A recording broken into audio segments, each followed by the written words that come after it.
Bahia venceu o Juventude, manteve o 100% de aproveitamento em casa, né? Tá no G4, segue no G4. Um jogo que foi complicado, sobretudo no primeiro tempo, né? O Juventude, que é um time bem organizado, né? Apesar das limitações, um time ali que deve brigar na parte de baixo, né? Da metade para baixo da tabela, mas começou bem, né? Começou ali marcando em linha alta. O Bahia teve muitas dificuldades ali, sobretudo nos primeiros 25 minutos, mais ou menos ali, primeira meia hora, para atacar. O Juventude perdeu gols, né? O Jean Carlos perdeu um gol ali na grande área, né? Livre.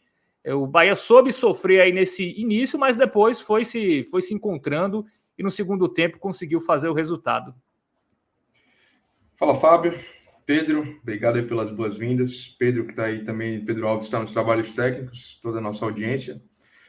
Bem, isso aí. Bahia melhor mandante do campeonato. 7 jogos em casa, 7 triunfos. 14 gols marcados, só 3 sofridos. Uma regularidade lá em cima, né? Num viés de alta mesmo, assim, mantido dentro de casa.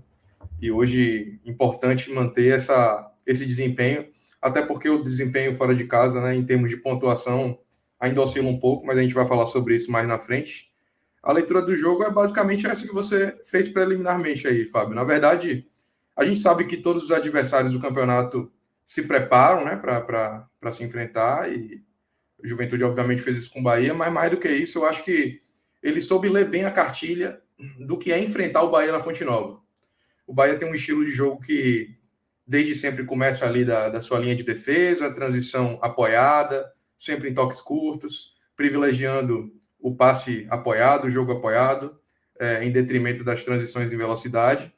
E mais uma vez o Bahia tentou fazer isso, só que se viu novamente pressionado por um adversário que resolveu utilizar a estratégia que o Bragantino utilizou, que o Cruzeiro utilizou, que o Fortaleza em determinados momentos ali também utilizou, mas com a diferença principal de que o Juventude não tem capacidade técnica nem física suficiente para poder, me parece, né, não ter essas duas características, essas duas capacidades, para sustentar esse modelo sem sofrer tanto. Então, enquanto teve gás, a minha avaliação é que enquanto teve gás, funcionou muito bem. Juventude pressionou ali o Bahia no começo, deixou o Bahia desconfortável mais uma vez, mas não tinha aquela capacidade para poder tomar essa bola lá em cima. Tanto que, apesar do Bahia ter sido pressionado e, de fato, ter tido ali o Juventude com algumas oportunidades com o Jean Carlos, com o Gilberto, saindo um pouquinho da área pelo lado esquerdo da defesa do Bahia, as chances foram meio espaçadas e poderiam ter sido maiores se o Juventude tivesse capacidade de, para além de marcar pressão, tomar a bola. Faltou tomar essa bola, e aí o Bahia foi se encontrando na partida. Acho que à medida em que foi passando o tempo, foi perdendo gás, o Bahia foi também passando a acreditar mais no seu modelo de jogo e ter mais capacidade de transitar, de tocar a bola, apesar da impaciência da torcida. Quero registrar aqui que hoje a torcida parecia estar um pouco mais impaciente, acho que talvez por não saber bem como é que o time reagiria, né? A primeira derrota que foi contundente no campeonato, que foi na rodada passada, mas à medida em que o Bahia foi evoluindo no jogo, ali a partir dos 20, 25 minutos, o Bahia começou a ter mais volume, oportunidades de gol, especialmente com o Everaldo. Não foram chutes limpos, mas ele teve ali 2 finalizações de pé esquerdo, uma cedida por um passe de Everton Ribeiro, uma outra com passe de Cauli, me parece. Não conseguiu finalizar bem assim nenhuma das duas, mas o Bahia foi tendo volume, foi começando a melhorar na partida, tendo oportunidades, e termina o primeiro tempo, talvez merecendo até sair com triunfo, apesar do começo bom do Juventude, da marcação que deixou o Bahia um tanto desconfortável, mas a partir dos 25 minutos ali, o Bahia começa a ter mais chances, e eu acho que talvez o placar justo já fosse vencer, já fosse descer para o vestiário vencendo, mas apesar de não ter conseguido, o time saiu aplaudido pela torcida no intervalo, e volta para o segundo tempo mais uma vez, reafirmando a sua superioridade, especialmente técnica. O Juventude tentou emular novamente no começo do segundo tempo a mesma coisa, mas ali já percebia-se que o Bahia estava mais à vontade, tinha saído um pouquinho mais dessa pressão, a torcida apoiando. Hoje um bom número para um jogo às 19 horas, né, com todo o trânsito que a gente sabe que uma grande cidade, uma grande capital tem, 42 mil pessoas na Fonte Nova, e a torcida começou a apoiar, empurrar o time, e numa jogada ainda ali no início do segundo tempo, aos 12 minutos, uma jogada começada por Caio Alexandre, que encontra Everton Ribeiro num bom passe, e aí Everton desequilibra, né? Um cara que tem uma qualidade, um nível de futebol diferente, ali acha um passe perfeito, com a perna direita, que não é boa, para Tassiano, que em condição legal recebe, finaliza dentro da área, e o Bahia abre o placar, e esse gol ele muda ainda mais o panorama da partida favoravelmente para o Bahia, porque o Bahia começa a jogar mais solto. Dá para perceber que o time fica mais leve a partir do gol. Em determinada análise aqui, em outro momento, eu cheguei a dizer que o Bahia sabe como se portar e administrar o resultado quando está com um placar favorável, e isso foi endossado hoje, porque depois do gol, o Bahia passa a jogar melhor na partida, começa a ter mais oportunidades, e não muito depois, 9, 10 minutos depois, Juba lança a Tassiano na área, até um passe um pouco forte, a Tassiano consegue pegar a bola antes dela sair, serve Jean Lucas, que encontra Cauli também na entrada da área, ele finaliza rasteiro no contrapé do goleiro, deslocando o goleiro do Juventude, fazendo o segundo gol, e aí o Bahia domina o jogo, né? Eu sinto até que Pedrão talvez tenha percebido também isso, que o Bahia passa até a administrar mais o seu vigor físico, né? Em razão da maratona de jogos que vem enfrentando, que os times todos vêm enfrentando, mas o Bahia começa a administrar, o treinador faz substituições, e ainda assim o Bahia acha mais oportunidades de fazer mais gols. A gente poderia estar falando aqui hoje de um placar de no mínimo 3-0. Caio Alexandre encontra Ademir numa condição maravilhosa no fim do jogo, e ele acaba carregando a bola e tenta driblar o goleiro, mas puxando a bola para o pé que não é bom. Ele acaba perdendo o ângulo e não consegue finalizar bem. E em outras oportunidades também, o Bahia poderia ter feito um placar mais dilatado, mas o importante é que o desempenho do time foi convincente. Eu acho que foi um triunfo tranquilo, apesar do início meio conturbado ali, pelo Juventude ter tentado, mas muito mais na transpiração, no abafa, do que impondo qualquer tipo de risco ao Bahia, apesar das finalizações que eu citei. Acho que o Bahia dominou o jogo, especialmente ali no segundo tempo, após o gol. E aí teve um triunfo tranquilo, merecido, e talvez o placar aqui mais justo seria um placar mais dilatado, mas faltou um pouquinho de qualidade na hora da finalização, na hora de tomar a decisão ali pelo melhor passe. Mas o 2-0 ficou aí como um resultado condizente também com a atuação do Bahia e com as oportunidades que o Bahia conseguiu criar e converter bem. E a gente agora está falando aí de um Bahia que se mantém no G4 com uma boa pontuação no campeonato. Muito bem. Agora eu quero te ouvir, Pedro Pereira. Né? Mais um jogo que o Bahia desencanta no segundo tempo, né? Tá virando até rotina. O Bahia tem até uma certa dificuldade, não que jogue mal o primeiro tempo, não é isso, mas o segundo tempo é quando desencanta, né? Hoje até desencantou com os jogadores até que começaram como titulares. Né? Em alguns outros jogos dependeu do banco de reservas. Mas é algo positivo, né, Pedro? Essa questão do Bahia decidir ali no segundo tempo, claro que para o torcedor seria mais tranquilo, mas mostra que o time tem um aspecto físico e psicológico importante, né, para decidir na etapa final. Como tu avalia aí essa sequência do Bahia sempre decidindo jogos nos segundos tempos? De fato, é claro que a gente gostaria que os jogos fossem sempre tranquilos, que a gente terminasse o jogo, começasse o jogo já ganhando, mas a gente está falando de Série A, né? Então, as dificuldades, elas sempre vão acontecer, os jogos vão ser sempre difíceis, e, de fato, muitas vezes o Bahia vem decidindo os jogos no segundo tempo. Não foi o caso hoje, mas normalmente a gente acredita isso a um banco de reservas que consegue fazer a diferença, né? Hoje, como o Fábio já citou, os gols saíram antes das substituições, mas ainda assim, eu acho que o segundo tempo é um momento em que você precisa mais de uma certa tranquilidade, né, de uma cabeça fria, de conseguir definir os jogos num momento importante. O Bahia vem demonstrando essa capacidade, muitas vezes até saindo atrás do placar e conseguindo se recuperar dentro das partidas. Isso é muito positivo para quem quer brigar na parte de cima da tabela, né? Não é aquele time que sofre, como muitas vezes a gente viu, sai atrás do placar e não consegue se recuperar, não consegue virar jogos, não consegue buscar um empate que às vezes é importante. E esse ano a gente não vem sentindo isso no Bahia, né? Parece ser um time maduro, que tem a tranquilidade de buscar o resultado mesmo em situações adversas, que consegue, com as substituições, às vezes, mudar as partidas, o banco de reservas que entra bem e que consegue, até às vezes muda a dinâmica do jogo e consegue buscar um placar com o time principal, o time com os jogadores principais ali, os jogadores titulares, não vinham conseguindo. Então, esse é um aspecto muito, muito positivo, de fato, desse time do Bahia. Ravel citou algo interessante, que foi uma certa impaciência ali da torcida no primeiro tempo, e eu concordo, também senti esse clima em determinados momentos. Teve um torcedor que estava ao meu lado, assim, não cheguei a conversar com ele, mas eu vi ele falando, pô, o Bahia tá completando um jogo fácil. Porque assim, velho, eu não achava o jogo de hoje fácil, não, tá? Pra mim era o tipo de jogo que ia exigir do Bahia algo diferente, porque o Bahia vem tendo dificuldades quando enfrenta adversários como o Juventude. Eu não estou falando nem de adversários fechados, porque não foi nem o caso hoje. O Juventude marcou ali sob pressão e impôs a dificuldade naqueles minutos iniciais ali, marcando sob pressão. Mas ainda assim o Bahia conseguiu, aos pouquinhos, e controlando mais o jogo. Também acho que no primeiro tempo já dava até para sair vencendo por 1-0, porque teve chances para isso. Claro que correu riscos também. Atrás, Gabriel Xavier salvou uma bola assim, que era praticamente um gol do Juventude ali, né? Ele salvou em cima da linha. Então, eu acho que o jogo hoje, além do placar, deixa também uma impressão, mais uma vez, positiva desse time do Bahia.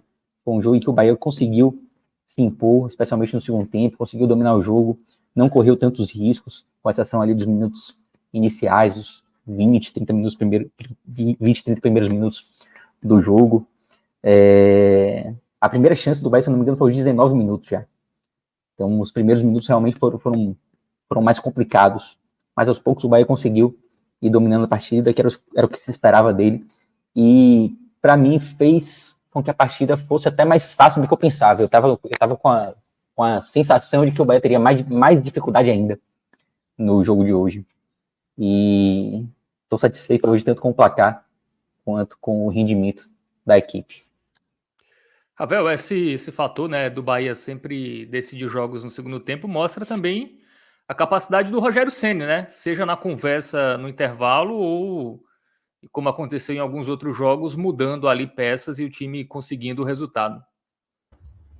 Eu tenho a impressão, Fábio, que o Rogério mantém o grupo, tem tanto o grupo na mão, que acho que nenhuma das análises que a gente fez aqui no campeonato, a gente chegou a dizer aqui, nem eu, nem Pedro, nem JP, que o Bahia piorou após as substituições. Então, assim, até natural que isso aconteça no futebol, né? Às vezes o treinador pensa algo, tenta uma proposta diferente e não vê aquilo ali sendo aplicado na prática por circunstâncias várias, né? Às vezes o adversário se porta melhor, o negócio não funciona, o jogador não está num bom dia. Mas é sempre o Bahia ou mantém o seu nível de atuação ou melhora, nunca é para baixo. Então eu acho que ele tem essa capacidade de ler o jogo, de ler o seu elenco e de fazer mudanças que façam com que o time melhore.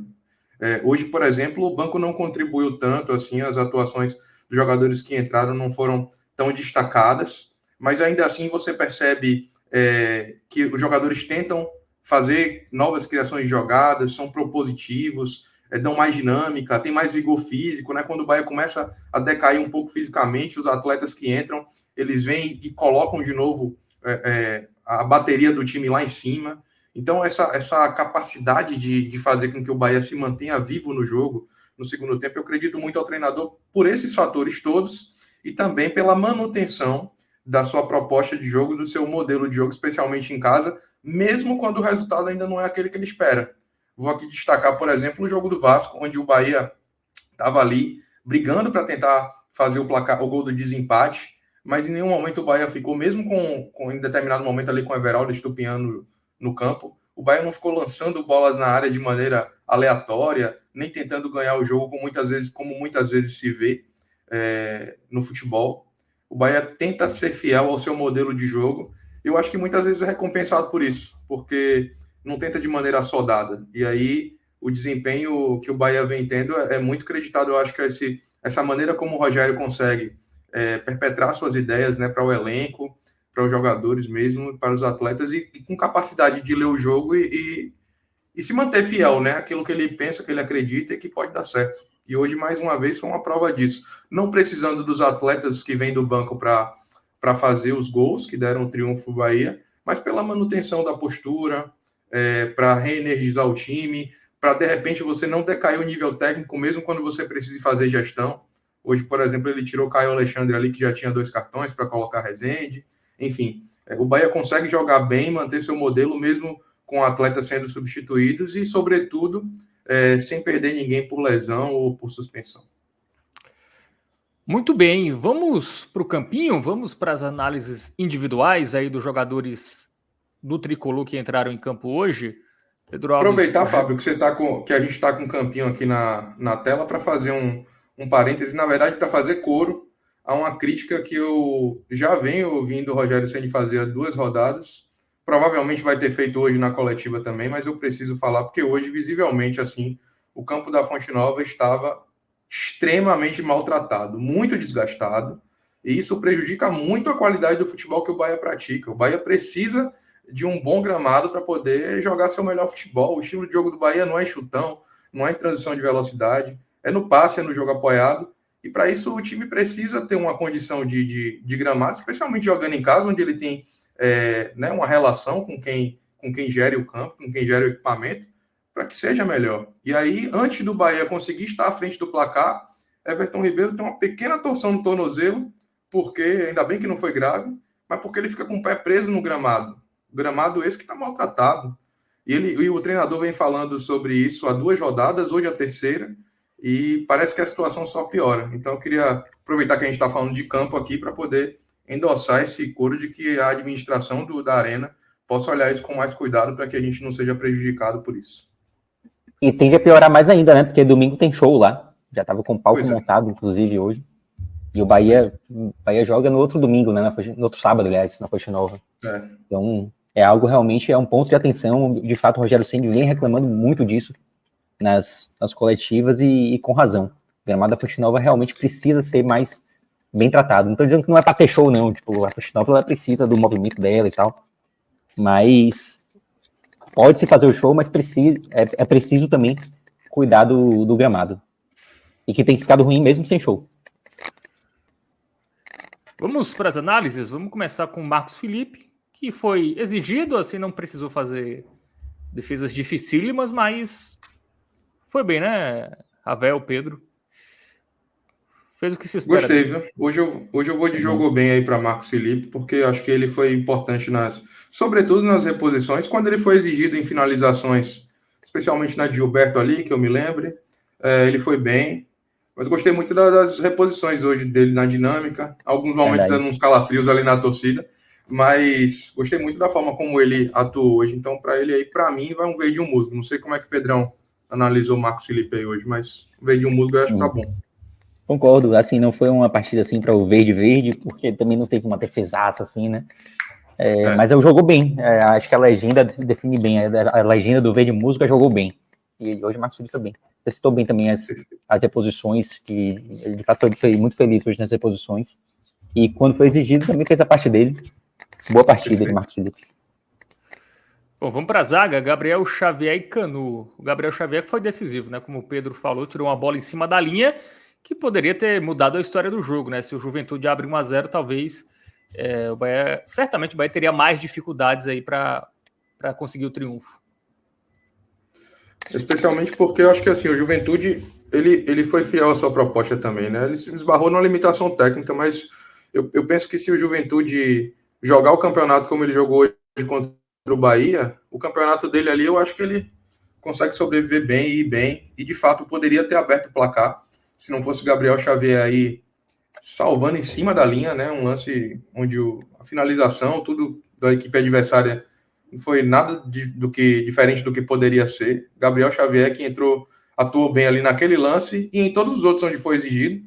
Eu acho que pelo lance simbolicamente aí eu acho que valeu muito bem, viu, Pedrão? Concordo. Rapaz, aquele lance ali é um gol, velho. Gabriel Xavier faz um gol. Especialmente na circunstância do jogo. E a gente costuma, muitas vezes, acreditar placares negativos à atuação de um zagueiro, né, um goleiro, uma galera ali da parte de trás. Às vezes um zagueiro falha e a gente fala, perdeu o jogo por causa de tal jogador. O próprio Gabriel Xavier, né, a gente teve jogos em que Gabriel Xavier falhou e o Bahia acabou sofrendo gols que foram decisivos. E hoje, para mim, o Bahia ganhou o jogo muito por conta de Gabriel Xavier. Claro, poderia ter sofrido aquele gol, poderia ter revertido, virado depois, a gente nunca vai saber. Mas é fato que se o Bahia tivesse sofrido aquele gol, seria muito mais difícil. Juventude, com 1-0 no placar, ia dificultar muito mais as ações para o Bahia. Então, eu acho que os 3 pontos hoje estão muito na conta de Gabriel Xavier por aquele lance específico, e também foi bem durante a partida. É um zagueiraço, e aquele lance realmente foi um gol.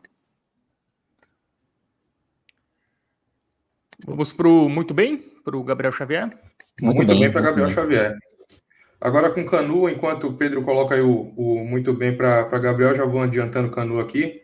Para ele vai um verde e um musgo, assim. Acho que como ele não teve também nenhuma grande exigência, mas foi o responsável pela construção defensiva do Bahia, sempre né? Ele e Juba tem mais a obrigação ali de fazer essa construção. E ele não falhou, pelo contrário, começou boas jogadas também, quando foi exigido defensivamente. Foi bem, não teve nenhum lance de destaque, aí eu acho que o verde musgo aí tá bom para ele, né, Pedrão?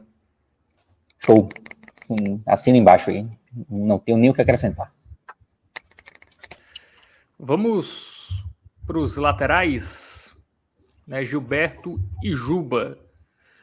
Vocês acham que eles Começa aí que talvez nesse a gente discorde. Cara, assim, eu vi alguns torcedores reclamando deles na marcação hoje. Realmente... eu acho que os dois não foram assim grandes destaques na partida de hoje. Eu acho que Gilberto até contribuiu um pouco mais do que Juba. Juba, para mim, fez uma partida abaixo do que ele costuma fazer. Claro que eu estava meio desligado esses últimos tempos, tá? Eu não acompanhei todos os jogos do Bahia durante a viagem e não sei como foi o rendimento de Juba nessas partidas, mas comparando com os jogos que eu assisti antes de viajar e também um ou outro que eu assisti durante a viagem, para mim, Juba esteve abaixo hoje, tanto em termos defensivos. Ele tem até avançado pouco também, né? Mas às vezes ele chega um pouco mais à frente também. Hoje, para mim, ele ficou abaixo, não foi uma partida horrorosa,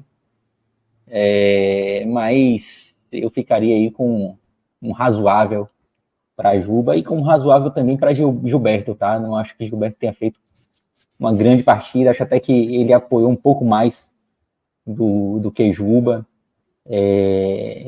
mas eu acho que faltou alguns lances assim que ele tinha a oportunidade de dar um passe mais decisivo e ele acabou errando.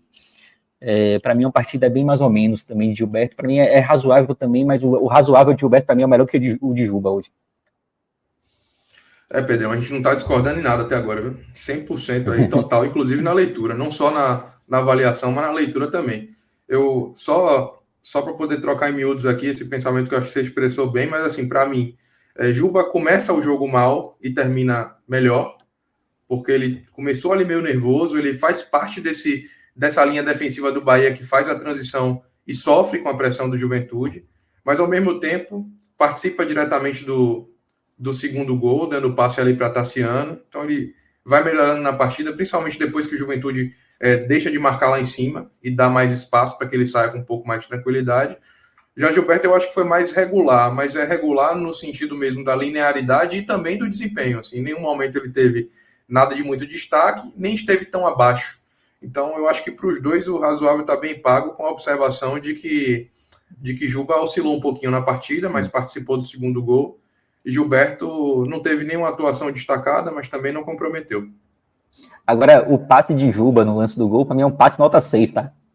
Poderia ter sido. Tassiano teve que se esforçar para a bola. É verdade. Bom, vamos para o meio de campo agora. Caio Alexandre e Jean Lucas. Já estou um pouco constrangido de dar muito bem para Caio Alexandre, mas assim, é um jogador que impressionante como ele vem numa boa fase, assim. Eu acho que muito responsável por fazer o Bahia se manter assim no jogo, com a maturidade, a capacidade que ele tem de achar o passe, de triangular, de estar em todos os lugares do campo, de ir buscar essa bola na linha de defesa, de, como eu disse, né, achar um passe diferente. Ele dá um passe para Ademir, que poderia ter resultado ali no terceiro gol do Bahia. Eu acho que ele, além de ser um grande jogador, está vivendo um bom momento. Então, para ele, eu daria um muito bem hoje, Pedrão. Show. De fato, Caio Alexandre, eu sou fã de Caio Alexandre, tanto o Caio Alexandre quanto o Jean Lucas. Não que eu vá dar muito bem para Jean Lucas hoje, mas são 2 jogadores assim que me encantam nesse meio de campo do Bahia, assim, são caras bem decisivos.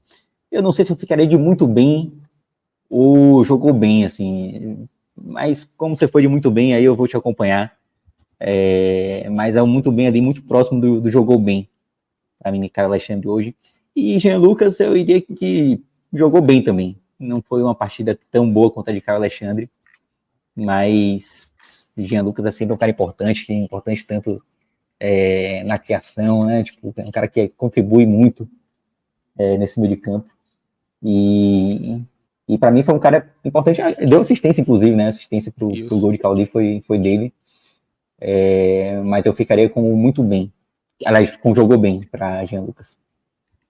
Assino. Tô mais ou menos nesse critério aí. Eu coloquei esse muito bem para Caio, justamente porque eu achei que Jean Lucas foi bem, mas um pouco abaixo do que Caio jogou. Então, se a gente fosse no jogou bem aqui, para Caio Alexandre, eu iria para um razoável para Jean, e nessa mesma equiparação, acho que Jean Lucas jogou bem. Ainda não é o Jean que a gente viu nessa temporada, em alguns momentos, assim, né? A ponto da gente acreditar aí ele ser um dos 3 melhores jogadores do elenco.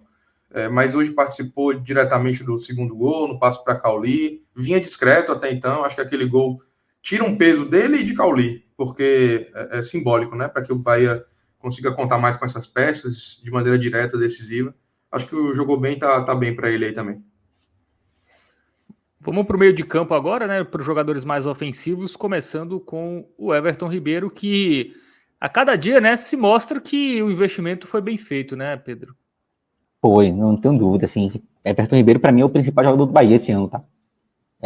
Rogério Ceni, ele fala muito nas coletivas que o time foi feito para Cauli, né, que Cauli é o craque do time, mas para mim o craque do time é Everton Ribeiro, é um cara diferenciado, assim, e é difícil a gente ter um jogo em que a gente fala que Everton Ribeiro jogou mal. Às vezes acontece, mas é bem raro, e ele é um cara que faz muita diferença, né? É extremamente lúcido, é um jogador diferenciado, um passe refinado, e hoje para mim fez uma boa partida, uma ótima partida hoje. Assim, não foi aquela partida brilhante, o cara exuberante, aquele melhor em campo, nada disso, mas ele é um cara muito importante, hoje não foi diferente, assim. Eu sou meio assim, tipo, eu conservo bem ou muito bem, né? Muito o verde. O verde, o cara tem que jogar muito para ganhar. Mas Everton Ribeiro poderia fazer jus hoje esse verde. Estou dividido entre o verde e o verde musgo. Vou deixar para Ravel definir aí. Então eu vou de verde, viu, Pedrão? Eu acho assim, Everton Ribeiro é um jogador que ele causa uma sensação que talvez o torcedor do estádio entenda bem o que eu vou dizer aqui, é uma das melhores sensações que um torcedor que vê o jogo no estádio pode sentir, que é um jogador de alta classe, né, como o Everton Ribeiro achar o passe que ninguém vê. Então ele tem essa capacidade de colocar a bola perfeitamente num lugar onde as pessoas não viram, elas nem pensaram, na verdade, que não é possível, elas não viram, elas não conseguiram diagnosticar. E aí Everton Ribeiro acha isso assim com uma facilidade impressionante. Eu acho que ele fez isso hoje no primeiro gol, fez isso já em alguns momentos desse campeonato, tem sido extremamente contributivo para o time. Concordo que ele é o craque do time, tem demonstrado ser, Pedro, o grande craque dessa companhia aí, do Esporte Clube Bahia no Campeonato Brasileiro. Mais uma vez fez valer hoje, assim, acho que foi muito boa a atuação dele. Obviamente em outros jogos ele já jogou mais, mas eu acho que o muito bem hoje também vale. Você falou esse negócio interessante do estádio. No estádio, às vezes, aquele lance que o cara tá o meio de campo tá com a bola ali, né? E aí você fala direita, o cara toca na esquerda, e aí você vê que o cara é craque mesmo, é diferente. Porra, eu tava errado, eu tava mandando tocar na direita, ele toca na esquerda e é um passe bom, né? É isso mesmo. E um dado interessante em relação ao Everton Ribeiro, né? Um dado aqui levantado pelo ge.com, comparando os números do Everton Ribeiro nesse ano pelo Bahia e ano passado pelo Flamengo. Ano passado pelo Flamengo ele fez 62 jogos, fez 3 gols e deu 7 assistências. Nesse ano no Bahia ele tem 34 jogos com 4 gols e 7 assistências. Ali com um pouco mais da metade dos jogos do ano passado, ele tem mais gols e o mesmo número de assistências que fez no Flamengo, né? Então tinha aquele receio, né? Será que é o Everton Ribeiro que agora só vai cair, né? Só vai entrar em decadência? Não, né? Ele está fazendo uma temporada melhor do que fez a temporada do ano passado pelo Flamengo. E às vezes acontece isso, não é nem por decadência técnica, desculpa, Pedrão. É porque às vezes o jogador vai chegando na fase final da sua carreira, que mesmo que ele pense, mesmo que ele tenha a capacidade de pensar, o corpo não acompanha. Muita gente tinha medo de que ele pudesse vir aqui e Salvador não ser o melhor ambiente para ele ainda ter capacidade de fazer boas atuações, mas o que ele tem mostrado é um comprometimento muito grande com a equipe, além de estar mais forte fisicamente, mais combativo, participativo do jogo, com desarmes também, além dessa produção ofensiva que você citou, Fábio, a gente vê também um Everton Ribeiro que desarma, que corre atrás, que se desgasta muito, jogou 90 minutos hoje e contribui demais para o time de um modo geral. Bom, vamos para o Cauli agora, que estava num jejum, né, de gols aí, a torcida pegava um pouco no pé dele, Pedro Pereira também pegava um pouco no pé dele, que eu lembro nas análises. Mas aí, o Cauli hoje, Pedro Pereira... Eu não pegava no pé dele, não. Porque você não pegava no pé, mas você era mais exigente com ele, né? Eu sou exigente porque Cauli é um craque, velho. Ele joga muito. Ele fez uma temporada espetacular ano passado, né? E esse ano ele tá abaixo da temporada do ano passado. Eram 14 jogos sem marcar gol, tá, o Cauli? Eu acho que o gol de hoje foi importante, assim, para dar ele uma confiança também, né? A torcida abraçou também na hora do gol. Tipo, o Nova gritou o nome dele pra caramba, assim, depois do gol.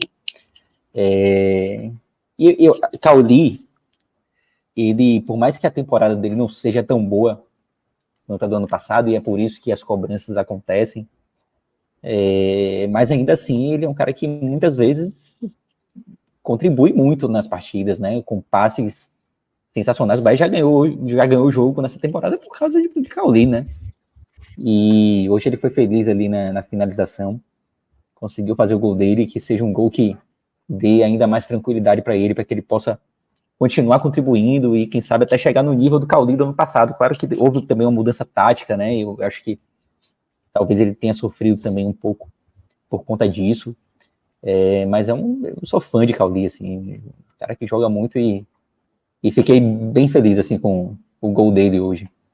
Vou até jogar muito bem para ele na partida de hoje pelo gol e por tudo que Cauli representa. Ravel? Assino-se muito bem também aí de Pedrão pelos mesmos motivos. Assim, é um jogador que craque mesmo, assim, tem uma capacidade de poder render muito bem, é diferente, né? Cauli é um jogador diferente. Não à toa teve proposta para sair no início do ano, ficou. Rogério pensa e fala muito, né? Como o Pedro ressaltou aí, que é um esquema pensado para Cauli se poupar fisicamente para decidir os jogos, com sua criatividade, com sua capacidade técnica, com bola no pé, que ele tem muito. Não vinha jogando tão bem na temporada, mas esses últimos 3 jogos, assim, eu acho que ele vem num acrescente. Eu até cheguei a dizer no jogo contra o Vasco que se a gente fizesse um recorte dos 2 últimos jogos, né, Vasco e Cruzeiro, e isolasse ele da temporada ruim que Cauli vinha fazendo, todo mundo diria que ele estava tendo 2 boas atuações em sequência. E hoje eu acho que vem uma terceira. Ainda não é o Cauli que a gente deseja e sabe que ele tem capacidade, ainda não é. Mas ele, eu acho que vem numa evolução, assim, muito a partir desse incômodo que eu acho que ele vem sentindo de estar um pouco abaixo do que pode render. E hoje acho que foi coroada aí uma boa atuação com um gol e dá confiança, né? A torcida chegou a gritar o nome dele logo após o gol. Então, esse tipo de coisa mexe com o brilho do jogador, com o ego do jogador, puxa para cima. Foi importante ele ter feito esse gol hoje. Para ele, acho que o muito bem tá bem colocado. Bom, agora vamos para Tassiano, né? O meia mais centroavante do futebol brasileiro, que fez o seu terceiro gol em 4 jogos. Pode começar, Pedrão. Assim, boa partida de Tassiano, ele no primeiro tempo ele já tinha aparecido bem ali no ataque, e o gol dele é um gol assim de um cara que joga mais à frente. A gente se acostumou esse ano em ver Tassiano em uma posição diferente do que a gente era acostumado, né? Especialmente naquela primeira passagem dele pelo Bahia. Ele era um meio campo, às vezes até um volante, mas que conseguia chegar um pouco mais à frente às vezes também. Nesse ano ele virou atacante, né? E acho que fez uma boa partida, não foi uma partida exuberante, mas fez o que se espera dele. Eu acho que em alguns momentos da temporada ele até ficou abaixo em determinados jogos, mas no geral a temporada dele é boa, jogando nessa posição. E acho que jogou bem hoje, jogou bem o verde musgo para ele. Assim. Concordo plenamente. Hoje eu acho que ele até fez mais aquilo que eu, nas minhas análises recentes aqui, vinha falando que ele precisa fazer, que é não ficar tão estático ali na ponta esquerda, guardando muita posição. O gol do Bahia que ele faz no início do segundo tempo é muito por causa disso. Ele está marcando mais presença dentro da área, né, afunilando, e é por isso que ele é encontrado ali por Everton Ribeiro no passe. Eu acho que hoje ele se movimentou mais, se apresentou mais para o jogo, contribuiu. Antes desse gol, no primeiro tempo, ele dá um bom passe para Everaldo, se não me engano. Everaldo não consegue fazer o gol, mas ele teve aquela visão também de dar um passe em projeção. Foi muito bom. Acho que ele hoje atuou assim, bem, foi mais participativo do jogo, contribuiu melhor do que vinha nas últimas rodadas. Então, esse jogou bem aí para ele estar bem colocado também. Bom, Ravel, aproveita e finaliza aí os titulares com o Everaldo, né, que foi participativo, mas perdeu ali um gol, né, cara a cara, que a torcida ficou na bronca ali no primeiro tempo.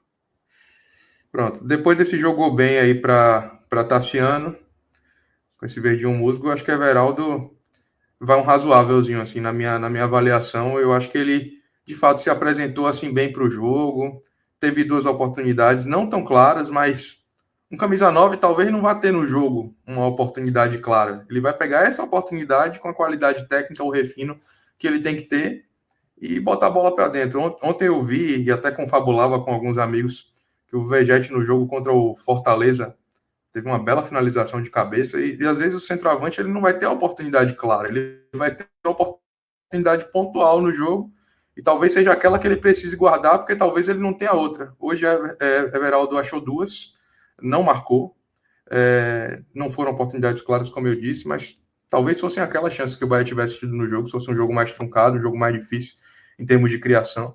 Então eu fiquei assim meio... Hoje eu fiquei um pouquinho insatisfeito com a atuação dele, assim, apesar de ter tido muita luta, muita entrega, muita disposição, mas eu acho que faltou brilho e faltou o principal, fazer o gol em uma das oportunidades que ele teve. Então, não sei o que o Pedrão acha aí, mas hoje, para mim, acho que o razoável é o máximo que dá para ir para o Everaldo. Isso tá bem colocado. Não foi uma partida horrorosa, não dá para dizer que ele jogou mal.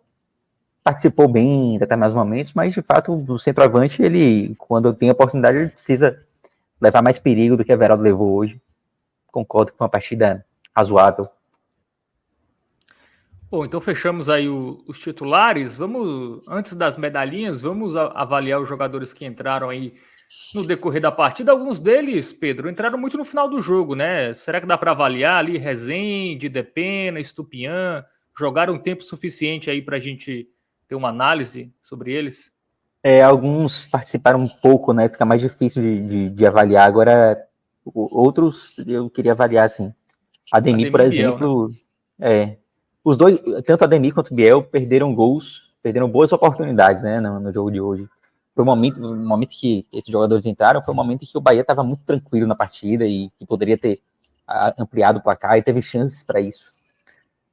Mas Ademir perdeu um gol, assim, se o jogo tivesse 0-0, eu certamente daria muito mal a Ademir, porque ele participou pouco e quando participou, acabou perdendo uma chance, assim, muito clara de gol.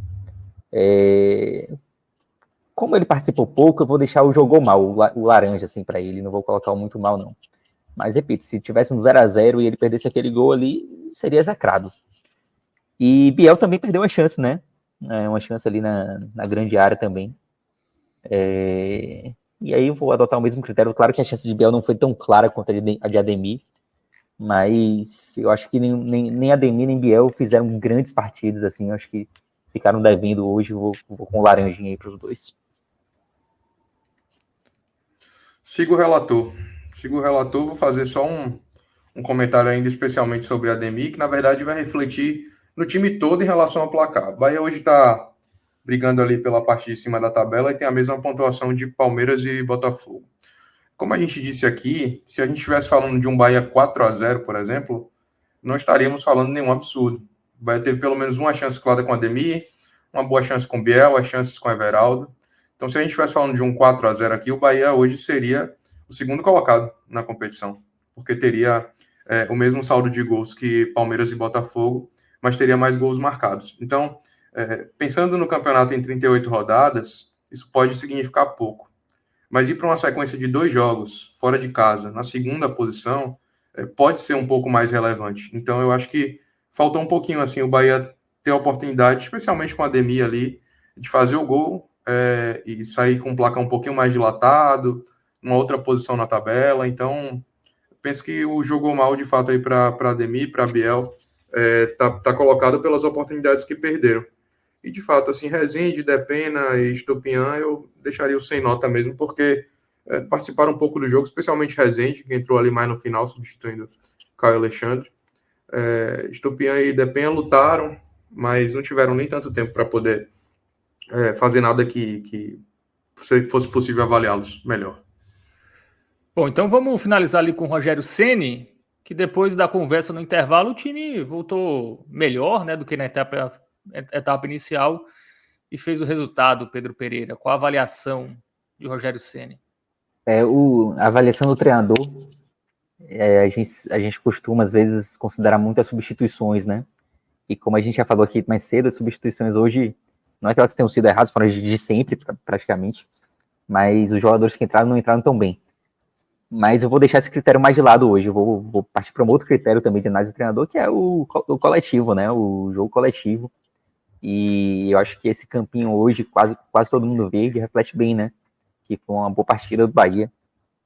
Por mais que tenha havido um determinado momento ali em que o Bahia correu riscos ali no primeiro tempo, mas no geral acho que foi um jogo tranquilo.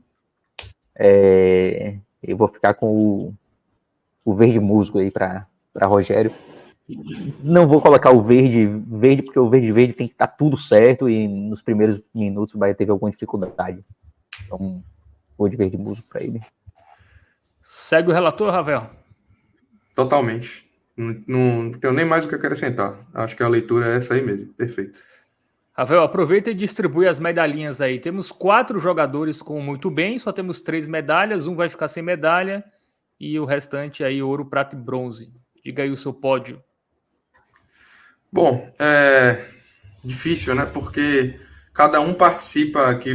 Meu pódio, já vou dar o spoiler do pódio, mas depois a distribuição das medalhas eu acho que vai ficar um pouquinho mais complicado. Porque Gabriel Xavier, Caio Alexandre e Everton Ribeiro, eles merecem o pódio, mas cada um contribui de uma forma diferente para terem as atuações destacadas como tiveram. Gabriel foi o responsável por manter o Bahia no jogo, ao não tomar 1-0. Não sabemos de fato como é que o Bahia reagiria se tomasse o gol, mas se não sabemos, é graças a essa atuação, essa intervenção importantíssima que ele teve ali. Então, eu acho que ele foi muito, muito importante mesmo.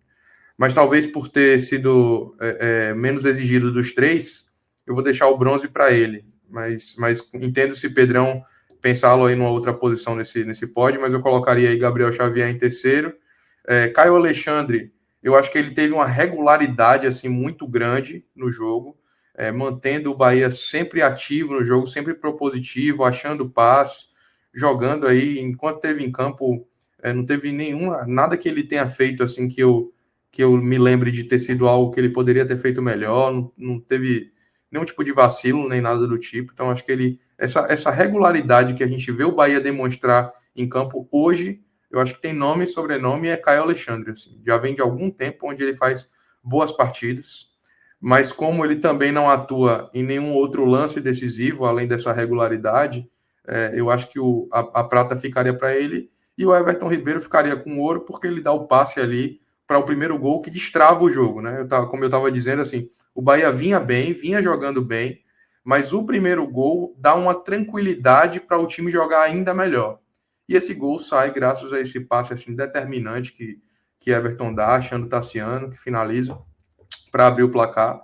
Então, até é curioso, naquele momento ele não vinha tendo assim tanto destaque na partida, mas craque é craque, né? E aí quando o craque acha o passe magistral e os seus companheiros conseguem aproveitar, acaba a coisa acontecendo como o torcedor espera, e eu acho que hoje foi mais um desses momentos. Então acho que eu colocaria o ouro para Everton Ribeiro por essa capacidade que ele tem de desequilibrar o jogo. A gente concordou em absolutamente tudo no campinho, mas no pódio a gente vai mudar um pouquinho. Os 3 primeiros são, acho que é isso aí mesmo. Everton Ribeiro, Rezende e Gabriel Xavier. Mas eu vou colocar Gabriel Xavier como o melhor em campo hoje. Acho que, além da boa partida que ele fez, a importância daquele lance no primeiro tempo foi muito grande. E não só a importância, mas como ele foi muito feliz ali, né? Ele fez a leitura correta da jogada e ele conseguiu estar bem posicionado ali para cortar aquela bola. A bola sequer saiu em escanteio, né? O Bahia conseguiu recuperar a posse de bola naquele lance. E pela importância do lance, eu daria a medalha de ouro para Gabriel Xavier, e aí depois iria com Everton Ribeiro e Caio Alexandre. Então, a nossa discordância, na verdade, é em Gabriel Xavier, né? Eu tiro ele do terceiro e boto em primeiro. Na média aí, acho que a gente pode botar Gabriel Xavier na prata, né? Bota em segundo. Quem foi o teu primeiro, Ravel? Everton Ribeiro. Que foi o meu segundo, e aí Everton Ribeiro fica como o melhor, né? Então na média aí, Everton Ribeiro como o melhor em campo e o Caio Alexandre como o terceiro melhor, e menção honrosa ali para o Cauli, que também recebeu o muito bem. Bom, análise feita, né, do Bahia, do jogo de hoje, mas ainda vamos seguir falando do Bahia. Agora chegou o Thiago Minhoca aqui para entrar no debate. Boa noite, Minhoca. Boa noite. Vamos para o Power BI. Pedro Pereira, o Bahia está muito próximo da marca de 2019, né? Onde fez 31 pontos no primeiro turno, já tem 27, ao que tudo indica deve bater. E o time está se consolidando nesse G4, né? Eu acho que já dá para confiar nessa solidez. Ainda tem a questão dos jogos fora, né? Que o Bahia não consegue o mesmo desempenho e nem em questão de pontuação que tem em casa. Mas certamente teremos aí, muito provavelmente, o melhor primeiro turno do Bahia na era dos pontos corridos. Eu só vou dizer que tem mesmo quando chegar na pontuação, tá? Vai ter jogos difíceis aí pela frente, principalmente nas próximas 2 rodadas, mas de fato tá se encaminhando para isso, né? E a gente vê um Bahia bem consolidado ali, não só no G4, mas como sempre próximo ali também à liderança, e mais do que isso, abrindo uma diferença em relação já ao 6º colocado, né? Já são 5 pontos de diferença em relação ao Atlético. É uma diferença que dá um certo conforto, não é um conforto absoluto. Nessa parte de cima, a gente é acostumado a olhar sempre a parte de baixo aqui no podcast, né? Mas na parte de cima os times pontuam muito. Então, às vezes tem uma rodada que você perde que a turma vem, né? Todo mundo cola. Na parte de baixo, às vezes você perde o campeonato, todo mundo perde também e você fica tranquilo, você não perde a posição. Nesse setor da tabela, a coisa é um pouco diferente. Mas a gente já está chegando já quase no final do primeiro turno, né? São 14 rodadas disputadas. E o Bahia continua ali. Eu acho que isso mostra a maturidade do Bahia esse ano, né? É um time que vem brigando ali na parte de cima com uma certa, não vou dizer tranquilidade, mas o Bahia tá sempre ali, né? E isso é muito positivo. Vou até pegar aqui, assim, não vou nem passar pelo histórico de campanha do Bahia, a gente já tá cansado de saber que essa é a melhor campanha do Bahia nos pontos corridos. Deixa eu puxar aqui, botar 14 jogos. E o Bahia tem 64% de aproveitamento, que é muito acima do que o Bahia vinha fazendo nos últimos anos, né? E especialmente nessa era dos pontos corridos. Até então, o melhor aproveitamento do Bahia nos pontos corridos foi em 2019, 48%. Então é um aproveitamento muito acima nesse momento. E eu falei um pouco da diferença em relação, especialmente ao 6º colocado.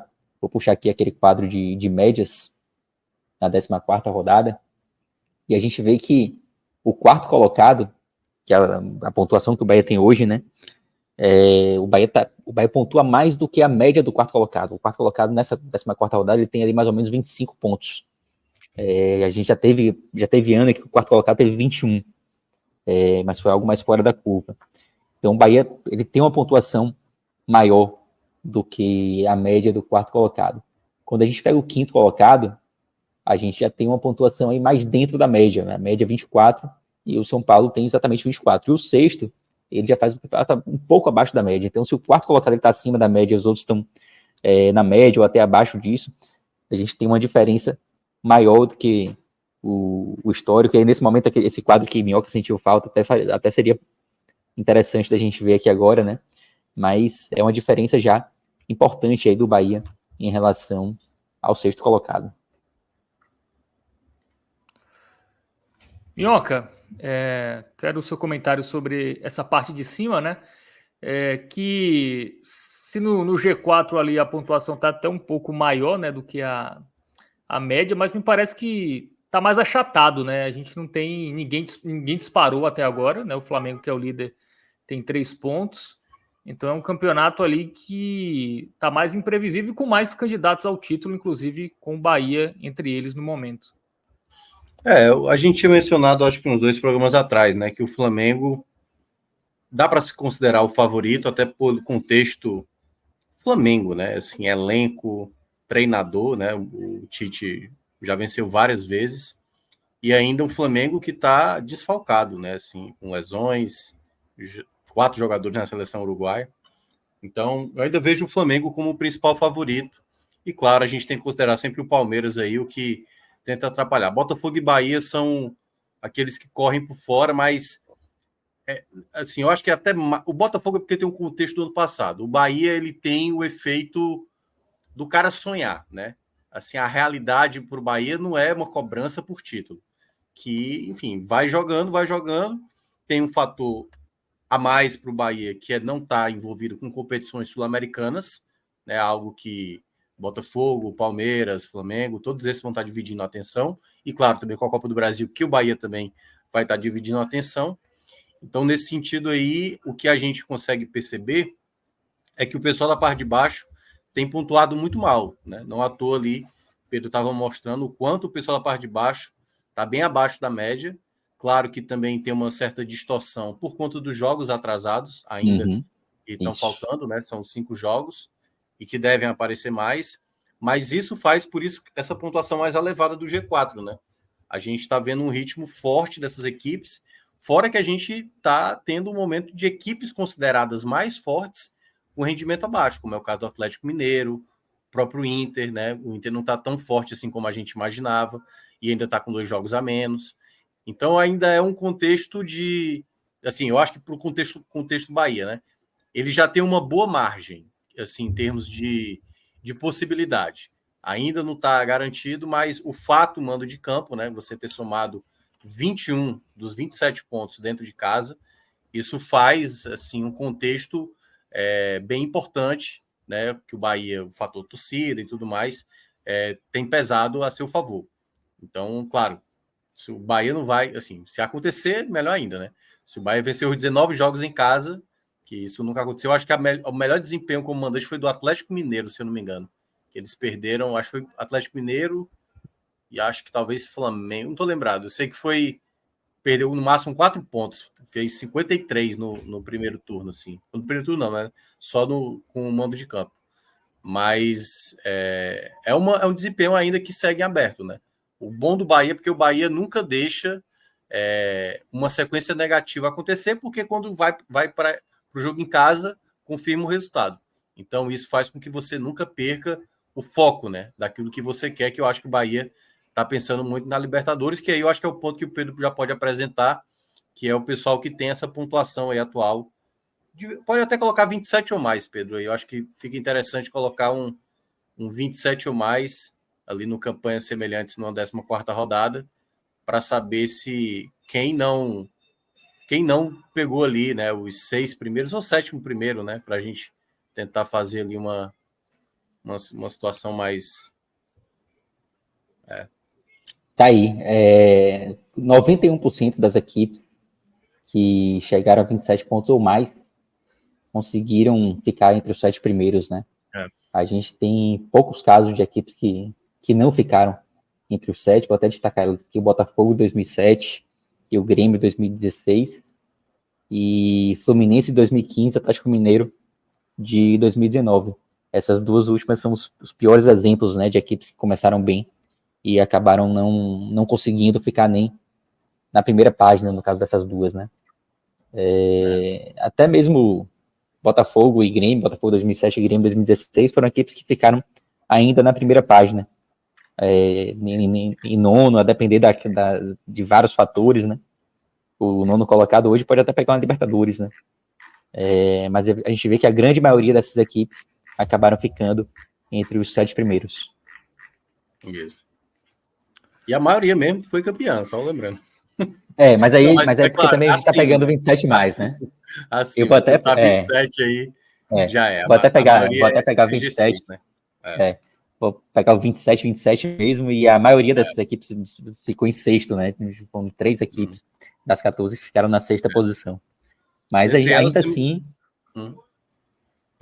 né? Tipo, 79% dos times que fizeram exatamente 27 pontos ficaram do sexto colocado para cima. A gente tem aí 2 campanhas do Nordeste, né? A do Fortaleza 2021, aquele ano que terminou em 4º lugar, e o Sport 2015, que terminou em 6º, né? Naquele ano que ainda não eram tantas vagas para Libertadores. Então aí o Bahia tendo um aproveitamento similar a 2 campanhas memoráveis aí do futebol nordestino. Ravel, já temos aí o Bahia com até uma certa gordurinha, né, para o 7º colocado, né? Vamos trabalhar com G6, né? Claro que podemos ter G7, G8, mas já é uma pontuação animadora, né? Claro que o Bahia ainda briga por tá ali próximo do Flamengo, mas o que o torcedor certamente pensa como algo mais real, né, mais tangível, é esse G6 e disputar Libertadores, e essa gordurinha inicial também já é algo que anima, né, Ravel? Com certeza. Eu acho que não vai ter um torcedor do Bahia triste no final do campeonato se o Bahia terminar, por exemplo, entre os 4 ou até mesmo entre os 6 primeiros da competição. Acho que o campeonato do Bahia, de fato, é a briga pela Libertadores, e ele vai se manter vivo ali na briga pela liderança, enquanto o campeonato vai se apresentando para isso. Teve os times que sofreram bastante com os desfalques em virtude da Copa América, o Flamengo é um deles, mas a curva de pontuação, por incrível que pareça, foi até ascendente. O Flamengo está tendo um desempenho de pontuação maior com o time dito alternativo do que com o que vinha tendo com o time principal. O Flamengo deve enfrentar ainda aí mais, acho que 4 jogos sem os seus principais jogadores que estão servindo as seleções, especialmente a seleção uruguaia.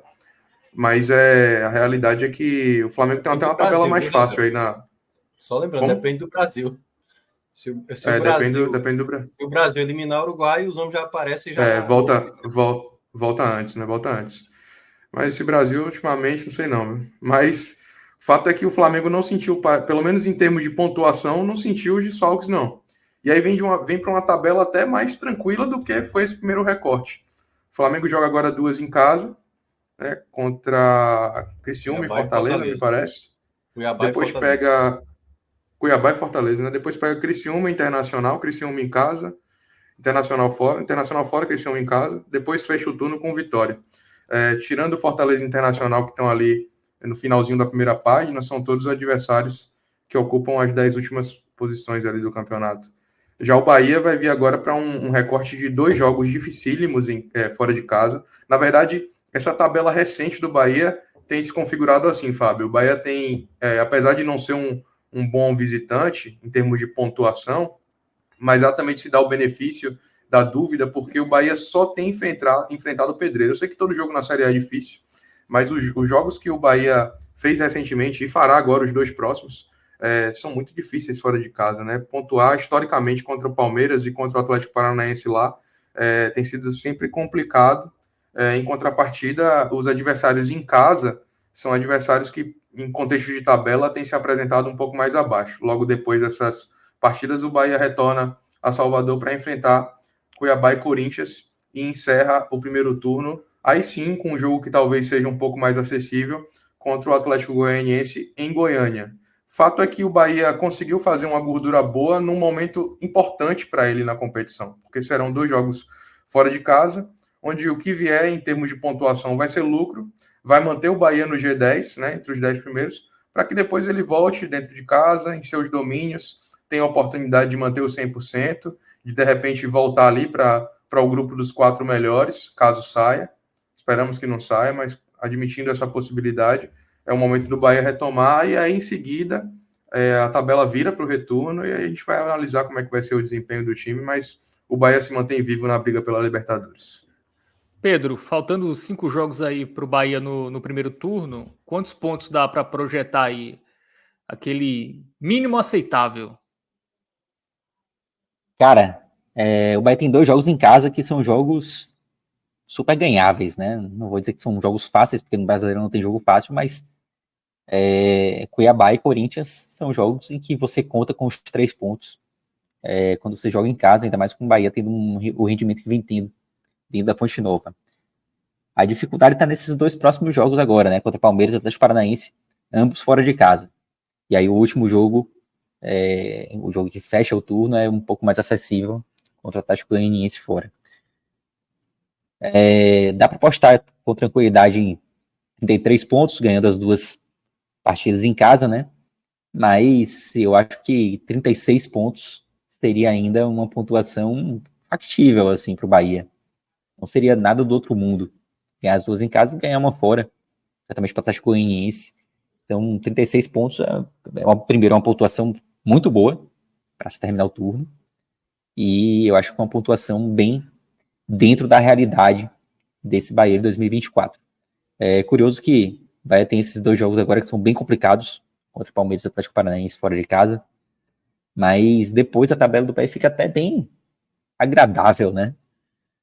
Porque os jogos mais complicados que terão aí no recorte são em casa e os jogos fora são mais acessíveis. O Bahia vai ter Cuiabá e Corinthians em casa, depois pega o Atlético Goianiense fora. Vai pegar o Inter, que é um jogo mais duro, só que é em Salvador, né? E da Fonte Nova. Vai pegar o Fluminense, que vem muito mal. Tem o Clássico Bavi na Fonte Nova também. Sai para pegar o Grêmio.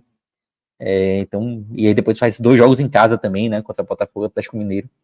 Então, é um recorte de tabela que não dá para dizer assim que é um recorte muito difícil, não.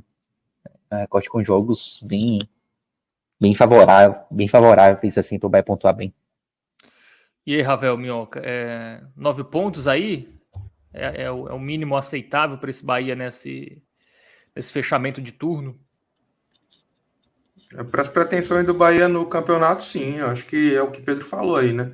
Time que briga na parte de cima da tabela, obviamente a gente não está falando aqui de obrigação de vencer, mas conta com prevalência em resultado contra adversários que estão na parte de baixo, e o Atlético Goianiense hoje é esse time. Então, confirmar aí o 100% dentro de casa, 6 pontos, os 2 jogos que faltam no turno, depois vencer o Atlético Goianiense, aí eu acho que ficaria de ótimo tamanho para o Bahia encerrar o primeiro turno com esses 16 pontos, e o que vier depois disso é lucro. De repente, conseguir beliscar 1 ponto ali contra Palmeiras, Atlético Paranaense. Eu que estou invicto assistindo jogos fora de casa, e desde julho de 2022 que não perco. Estou indo para São Paulo amanhã ver esse jogo aí de domingo. Espero que eu volte com um pontinho na mala. Viu? Boa. Minhoca, acho que o ruim para o Bahia é mais a sequência, né? Porque se fosse Palmeiras, aí depois Cuiabá, depois Atlético, até você conseguiria ali seguir pontuando, mas tem 2 jogos ali que se o Bahia não pontuar, também ninguém vai dizer que era algo absurdo, né? Então, 2 jogos, porventura, sem pontuar, acaba abalando e até trazendo uma pressão ali para o jogo do Cuiabá, que dos 3 finais é o time melhorzinho, né? Porque esse Corinthians hoje ganhou...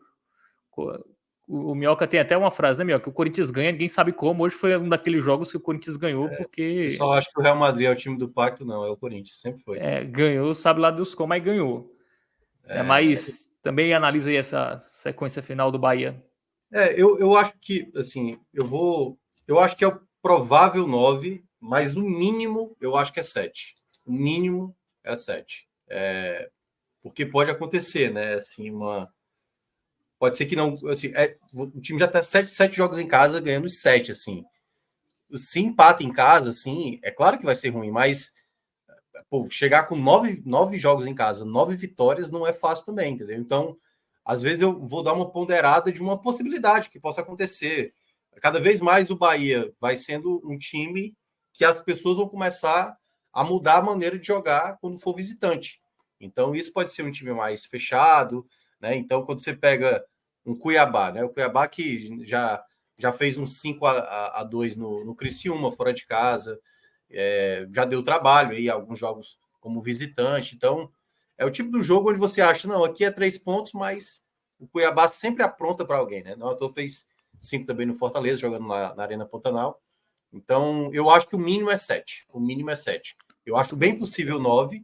Bem possível 9. Se fizer acima de 9, então tá no caminho. Eu acho que 34 pontos, terminar o primeiro turno, tá de bom tamanho. Claro, o torcedor quer mais e precisa realmente de mais, até para brigar nessa parte de cima com mais força. Mas esses 2 jogos fora de casa, contra Palmeiras e Atlético Paranaense, você precisa jogar muito bem. Muito bem mesmo, assim, porque o do Palmeiras é aquele que você perde, e claro, dependendo da maneira como você perde, nada para criar caso, como foi, por exemplo, a derrota do Bahia para o Flamengo, né? Então, nesse ponto, não dá também para se exigir tanto. Agora, o do Atlético Paranaense sempre é difícil jogar lá, mas é uma equipe que vem numa oscilação, ainda está sem treinador, né? O Atlético Paranaense. Então, não sabemos se daqui a uma semana, né? Daqui a uma semana. A gente vai ter treinador, acho que dificilmente o Atlético vai ter treinador até lá. Então, eu diria que o empate possa estar vindo aí nesse Atlético Paranaense. Aí pode ser, né? Que consiga também aí, quem sabe até vencer mesmo. O Atlético Paranaense, ele só tem uma vitória nos últimos 6 jogos em casa, tá? Ele perdeu de São Paulo, empatou com o Corinthians, empatou com o Flamengo, ganhou do Criciúma e perdeu para Esportivo Ameliano e Danúbio pela Copa Sul-Americana. Então é um time que também dá margem, né? Nesse momento dá margem para o Bahia pelo menos pontuar lá na Liga Arena, famosa Arena da Baixada.